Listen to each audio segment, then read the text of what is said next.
5 ทุ่ม 8 นาทีก็มาไหมออกจากชำประมาณ4 ทุ่ม 45ถึงหน้าร้านชำสาวๆก็4 ทุ่ม 50มา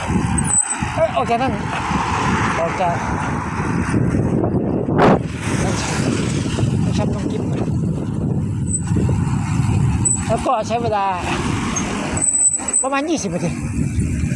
กลับไป5 ทุ่มก็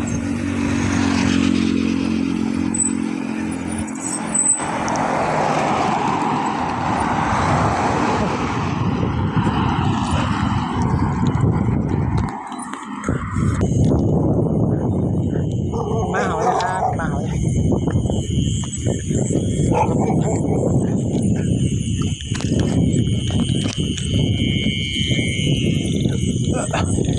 หน้าร้านก็โคก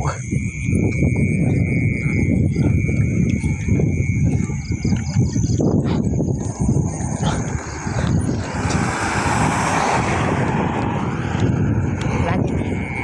วงตีน่าจะตรง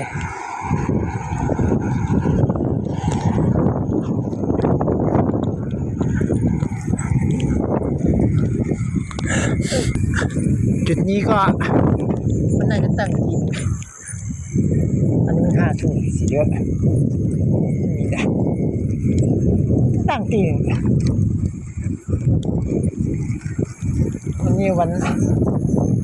พุธที่17 กันยายน